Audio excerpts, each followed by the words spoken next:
pancing banget peperangan dan juga pertempuran kali ini bakalan bergerak dari arah Graveyard menuju ke arah Sentosa dan EVOS.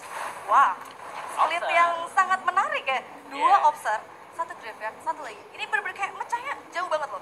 Mecah jauh banget, bener kata Baby. Dan memang ini suatu advantage juga untuk mereka karena ternyata di sekitarnya itu nggak bakal ada peperangan yang deket banget kecuali di Shipyard. Karena kita lihat udah ada Red Bull Rebellion yang bertemu dengan tim Louvre kali ini. Satu orang jauh banget di belakang, shotgun udah dipegang lagi sama Venom. Ini bahaya untuk Mr. Home. Ya, yang mana kali ini kita bakalan lihat Mr. Home juga bakalan maju menggunakan MP40-nya. Mr. Home gak bisa berbuat terlalu banyak walaupun ada backup cover yang diberikan seorang Zay. Yap, masih berada Calvin lagi. Mr. Home masih bisa diselamatkan dibalikin Venom yang bakal coba di end juga aja dari MP40-nya. Tinggal dua orang lagi, Fader dan juga Jaira. Masih ada Fader dan dekat pakai sekarang. Masih bisa balikin tapi tinggal Jay ternyata sendirian yang ada di atap. Udah kena tembak juga dari kejauhan. Pembagian vision cukup baik dari RBR nampaknya kali ini. Tapi kita lihat ternyata masih dijatuhkan lagi. MP40 di atas sampai lu breaking ternyata harus tusuk di posisi 12. Sangat disayangkan banget ya, walaupun kita bisa lihat tim fight-nya itu sebenarnya agak sedikit ngacak. Ada satu player yang ada di atas hangar, walaupun dari RBR-nya ngasih clutch-nya itu luar biasa. Satunya lagi masih ada di depan Sipir. Jauh banget ya, ternyata dari belakang masih bisa ngelihat dia yang ada di atas atap. Dan itu yang sebenarnya tadi gue pikir bakal jadi kelemahan untuk RBR, tapi ternyata menjadi advantage dan akhirnya mereka bisa dapetin 4 poin eliminasi di awal dan itu suatu hal yang bagus banget menurut gue. Gurih banget ya, pakai MP40 dari atas bisa dapet knock 2 kalau nggak salah tadi. Iya.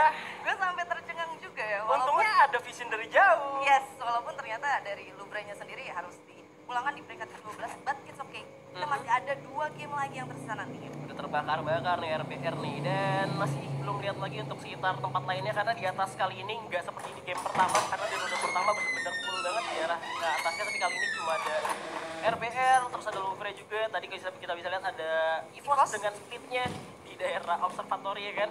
Ya, dan kita agak sedikit bergeser ke pemuncak klasemen sampai dengan ronde ketiga tadi ada dari anak-anak RRQ Hades. Dan bisa dilihat juga kali ini anak RRQ juga lumayan nyaman.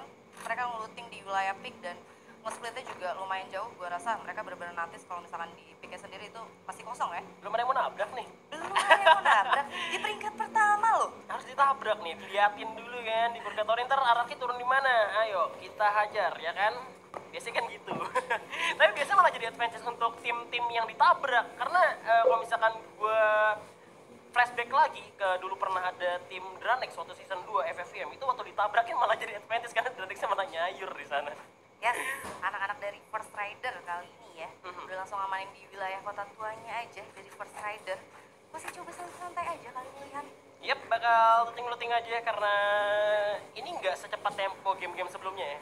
Dan di Sentosa pun ternyata ada The Prime yang udah kedengeran juga suara kalengnya ke arah tim Boss Nightmare yang di sana boleh cuma ada satu orang, ternyata ada dua muncul tiba-tiba. Kayak bertelur gitu ya. Iya, kayak bertelur gitu. Muncul lagi satu lagi, ada 2 player walaupun kali ini masih belum terlihat 2 player yang tersisa dari Boss Nightmare.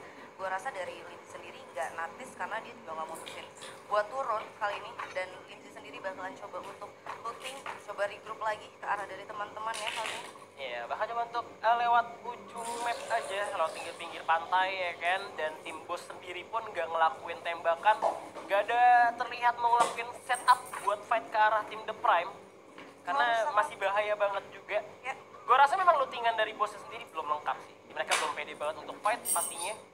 Dan kalau iya, kita lihat ngomongin soal bermudanya, emang temponya tuh bener-bener dibikinnya tuh super pasif. Pasif ya? Kayak bener-bener di game awal itu bermuda juga luar biasa pasif. Baru tim fightnya itu ketika kayak mau masuk ke late game. Karena ngelihat ini bukan liga lagi, karena ini juga udah menjadi hari penentuan siapa yang kira-kira bakal menjadi juara satunya ya kan. Pasti mereka juga nggak mau nyanyiin ini, nggak mau nyanyiin hal kesempatan yang udah mereka dapetin sekarang bisa di panggung sebesar ini juga. Dan tapi ternyata di sini Bos udah melihat pergerakan dari 2 orang tim The Prime, di mana masih dipantau aja dari balik pagar. Dan tim The Prime-nya gue rasa ini Gak natis ya? Natis banget. Yang ngeliat. Oke, kita sebenarnya bakalan nunggu tim fight yang terjadi di arah Sentosa, tapi kali ini agak bergeser sedikit ke arah dari anak-anak Bigetron Beat yang udah mulai ngamanin dari rumah 3 belakang Clock Tower kali ini. Luar biasa, luar biasa pasif. Luar biasa pasif, benar banget 11 tim masih ada. Lagian zona juga belum nutup juga. masih bisa jadi advantage buat tim RRQ kalau gini gue rasa. Ya, yang mana RRQ sendiri kita ketahuin dia objektifnya zona dan dia juga punya defensif yang sangat kuat untuk berada di late game pastinya. Gak pakai predik biasanya. Gak pakai. Maksud gue gak pakai info box gitu, pakai predik gitu, pakai prediksi, pakai naluri kayaknya. Ditambah lagi sebenarnya mereka juga nggak objektif sama resource. Kita bisa lihat tadi waktu di Kalahari juga resource yang dimiliki sama Legalot itu dia pakai top level 1 awalnya untuk ada di Refinery, terus dia juga pakai Mr. Wager, net kita cuma 3. Jadi bener-bener kayak objektifnya oke, kita masuk late game-nya dulu sampai akhirnya bener-bener bisa konsisten selama 3 game berturut-turut. Iya, pemanfaatan mereka juga terhadap peperangan yang lagi terjadi juga bagus gitu. Kayak, ini lagi perang, kita nggak usah ikutan, ngapain kita ikutan buang resource. Tapi kalau misalkan kita bisa steal kill, lakukan. Tapi kalau misalkan nggak bisa, tahan aja, ya kan? Tapi kita semua butuh poin pastinya buat ngejar peringkat pertama karena game poinnya dia begitu game poin sakit harusnya. Iya. Biasanya cuma beda 2, beda 5. Nah, itu ketika kalau misalkan memang lu nggak main agresif, sebenarnya kalau misalkan dari 6 game ini dengan perhitungan poin segini, lu cukup main agresif sekali atau 2 kali, setelah itu lu bakal main konsisten aja. Cukup ya sebenarnya. Cukup sebenarnya. Kecuali lu di 6 game tersebut nih, misalkan main cuma placement point doang, main konsisten doang, cuman nggak pernah main agresif, itu poin eliminasi dikit gitu, cuma buya-buya doang. Terus lu tusun sekali kelar, biasanya kayak gitu. Dan ada man of the match kita kali ini dari ronde ketiga dengan 9 kill, yaitu ada Chanzu kali ini. Tadi sebelumnya legal loh, terus dikasih lagi sekarang dari RRQ Hades lagi seorang Chanzu. Aduh, bahaya banget nih RRQ nih. Kalau misalnya lihat mereka tinggal ngamarin placement point sih gue rasa. Dan seperti yang Legal pernah bilang juga waktu di regular season ya, Yes. sebenarnya dia nggak butuh buya, yang penting 10 poin eliminasi aja tiap match katanya. Dan kalau kita ngomongin soal RRQ, sebenarnya RRQ juga pernah mewakili nama Indonesia Ya. untuk ada di kancah internasionalnya ya. Pernah juga bareng sama EVOS waktu itu. Yes, dan kita bakalan lihat kali ini apakah kira-kira bakal mengulang kembali sejarah pastinya yang mana lahir dari Free Fire Indonesia Master. Dan tapi kali ini dari RRQ yang sendiri masih coba untuk ada di wilayah atas dan bahkan ada team fight kali ini lihat dari seorang Darko udah sempat terkena damage ke arah dari Ling nih bos sepertinya. Yap, udah dipantau aja kali ini bersama Darkol dengan snipernya juga ke arah BB tapi masih ditahan. Ini bisa jadi manfaat juga untuk Links, dimana mereka manfaatin compound dengan cukup baik juga. Kalau misalkan First Rider memilih untuk ngeras ke dalam, itu bisa dihabisin di jalanan, kayak di open field udah habis duluan. Walaupun kali ini satu obstacle yang dimiliki sama anak-anak Links itu sebenarnya free banget sama Grenade. Dia benar-benar punya banyak banget jendela. Harusnya kalau misalnya spamming Grenade, resource Grenade yang dimiliki sama anak-anak First Rider itu cukup, gua rasa bakalan lebih mudah pastinya untuk ngerasi. Tapi kita bisa lihat Jauh anak-anak soalnya Links posisinya. mutusin kayak buat back off ke belakang.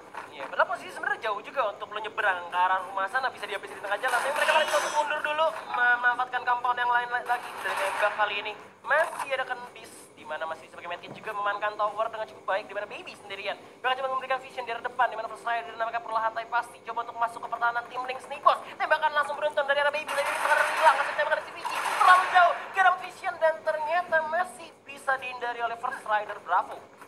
Kali ini Links nih bos juga setupnya baik banget. Dia benar-benar ada 2 pemain juga yang udah standby di arah tower. Dan kita bisa lihat kali ini Baby dan juga Vince bakalan coba untuk lebih sabar dulu. Atau mungkin ternyata mereka sendiri mutusin buat naik lagi ke arah tower. Walaupun Baby udah langsung nge-pull out duel kali ini, bakalan coba untuk naik ke arah tower. Oke, tower berhasil diamankan oleh Links nih bos, dimana Baby masih bisa mendapatkan waktu untuk pakai medkit terlebih dahulu, dimana First Rider mulai memojok ke arah tim Links nih bos, masih ditahan. Sementara juga gak terlihat bakal ada third party. Ini bakalan sulit sih kalau misalnya team fight kayak gini. Satunya ada di tower, terus kayak ya walaupun adanya sniper ya, tapi gua rasa ini bakalan sulit kalau misalkan lu mutusin buat objektif ke arah tower. Yap, masih terlihat bener-bener mainnya tuh main aman banget gitu, nggak mau terlalu terburu-buru. Dan kalau misalnya kita lihat sekarang udah ada split yang jauh banget dari Boss Nightmare juga tentunya, dimana Riza, Fear I'm God masih berjauhan sekali. Haide pun ada di ujung map, tidak terlihat. Luar biasa banget ya. Ini gameplaynya baru semua loh. Baru Ini, semua loh. baru Bahkan semua. EVOS aja yang sebenarnya di observatory terus rotasinya cepet, kali ini aja dia sampai bener-bener zonanya mau masuk lagi ke zona ketiga ya berarti ya. Ini Dia masih ada di observatory. dia mau pakai info box nggak cuma satu, pakai 2 karena kurang yakin. Kurang yakin. Kurang ya? belief ya, jadinya dia harus pakai satu lagi di shipyard, satu lagi di sebelah kanan di keraton, nyari lagi dia buat nyari info boxnya biar lebih yakin lagi kira-kira zona ketiganya bakal ada di mana.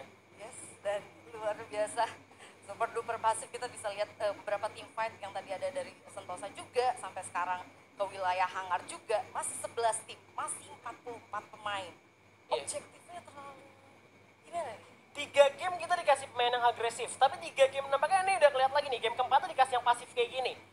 ini bakal pecah banget di late gamenya karena memang zona yang bakal menentukan siapa yang jadi pemenangnya untuk ronde kali ini. Yes, walaupun kalian di wilayah hangar juga udah ada satu tim juga yang mulai masuk juga, tapi kita masih belum lihat itu dari tim mana. Bergeser sedikit nih. Puncak klasemen lagi dan lagi ada anak-anak dari RRQ yang bakalan turun ke bawah yang harusnya kali ini udah kebuka visionnya ke arah dari anak-anak Onyx Olympus. Onyx Olympus sudah mulai terpantau, nampaknya counter kali ini nembak arah Jars sudah terkena damage dari tim RRQ. Hades masih ada peluang cukup baik, Pagar masih menjadi bala bantuan juga, masih ada compound rumah sabun di sana nampaknya, dan RRQ harus memukul untuk mundur karena mereka nggak punya compound, gak mau buang-buang duo juga. Sayang banget soalnya buat buang-buang duo, dan mereka bakal coba untuk berputar, lari dulu, nggak langsung all-in ke arah tim Onyx, tapi nge-split dengan cukup baik nampaknya.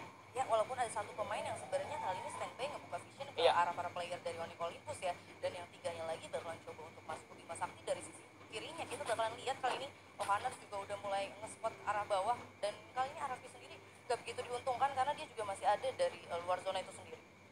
Masih dipantau oleh Chansu juga dari kejauhan, dimana Onyx udah dapat visionnya. Tapi kita lihat ke arah tim lain, ada EVOS Esports, dimana Center udah kena damage, masih bisa ngeregen terlebih dahulu, masih ada Alok tentunya.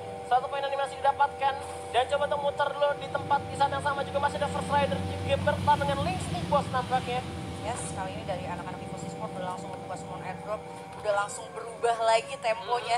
EVOS Esports yang tadinya bener-bener hantam kiri kanan depan belakang, dia langsung mulai ngamanin lagi katulistiwanya, mulai ngamanin lagi next circle-nya, ngebuka summon airdrop, lebih diturunin lagi temponya, gak mau coba untuk egois. Gak mau egois ya, Gak gak mau mau. mikir kayak wah nih lawannya kita hajar aja deh, gak perlu Iya. tambah basa-basi gitu. Tapi sekarang barbar tapi ngotak kalau sekarang. Yes, gak mau egois dan bergeser lagi dan lagi, masih ke team fight antara dari First Rider ya, kalau Sama dari Lynx anak-anak ya. Lynx nih bos, ini bakalan sulit sih, lama banget pastinya. Iya, setidaknya udah dapat satu tadi poin eliminasi dapetnya sama First Rider. Akhirnya kesulik satu tim Lynx nih bosnya. Tapi kita pindah dulu ke Bima Sakti, di mana ada tim Onyx yang dipukul mundur oleh RRQ. Akhirnya teritori zonanya berhasil diamankan juga sama RRQ yang tadi sebelumnya sebenarnya RRQ ada di luar zona. Tapi tim Onyx memilih untuk memanfaatkan kompon di dalam dulu sambil masuk ke dalam zona juga pastinya, karena kalau misalkan mereka terlalu lama menahan RRQ dengan jumlah poin yang segini, dengan jumlah tim yang segini, maksud gua ini bakal mengundang terpati banget dan malah merugikan mereka. Dan ini kita bisa lihat ya, zonanya juga udah langsung mulai jalan dan baru satu player aja yang dipulangkan ke lobby. Iya. Emang beberapa rotasi dari tim ini tuh nggak mau benar-benar coba untuk tim fight. Iya. Kalau mereka mau rotasi ke kanan, ternyata mereka nemu, mereka coba agak minggir sedikit ke kiri. Ya, gue rasanya tuh pengen ngasih danger zone satu map.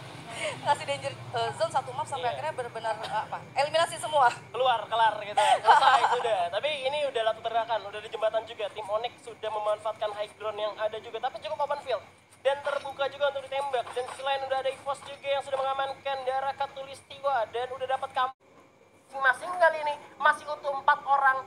Dan ini bisa jadi banyak tim jadi makanan tim EVOS, tapi kita belum tahu juga ada pergerakan lagi The Prime kali ini bakal coba untuk melemahkan Dix.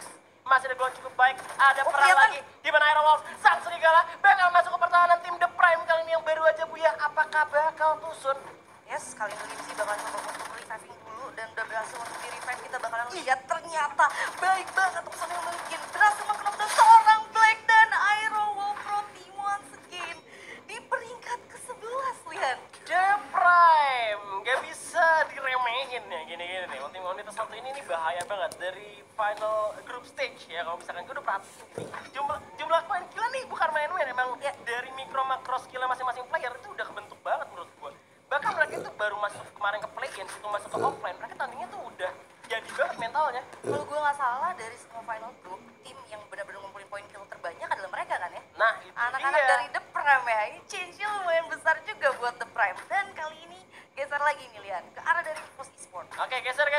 First Rider udah dapat poin eliminasi juga di atas. Kita lihat cukup ramai juga. EVOS hanya memantau dari kejauhan. Udah ada yang pakai launchpad juga. Satu orang dari Bigetron nampaknya. Oh, ternyata dari The Prime yang langsung terbang ke pertengahan pertempuran. Bakal dijepit habis. Apakah menjadi malapetaka untuk tim The Prime? Tapi kita lihat udah ada Darko dengan sniper. Coba untuk mengeker ke arah Vince. Bakal nembak. Headshot kena kepalanya. Vince pun terjatuh. Masih bisa berlindung di balik pagar. Dan bisa diselamatkan nampaknya kali ini. Masih ada M13. Bakal nembak ke arah Glue lagi. The Prime udah masuk ke tanah tim EVOS. Kali ini masih bisa dihajar oleh tim Bigetron. Bakal ada 3 tim. Nombok semua. Karena 10 tim masih tersisa di zona ketiga kali ini. Yes, dan kita bakalan lihat kali ini EVOS bakalan coba steal kill aja dari sisi kanannya. Dan ada anak-anak The Prime yang bakalan kehampir sama anak EVOS Esports dan juga Bigetron. Di sisi lain, Aura Guns dengan M79-nya berhasil mendapetin anak-anak dari Lynx nih bos. Wow, ini benar-benar padat banget di Katulistiwa. Padat banget nampaknya EVOS juga nampak kesulitan kali ini karena tim The Prime udah masuk tiba-tiba terbang dari kejauhan juga ada Bigetron dan zonanya masih didapatkan sedikit aja oleh tim EVOS. Mereka harus kehilangan abu. Gak cukup baik, tapi kali ini di luar juga bakal ada fight bisa dimanfaatkan oleh EVOS tentunya. Ya, yang mana kali ini ternyata zonanya nariknya ke atas.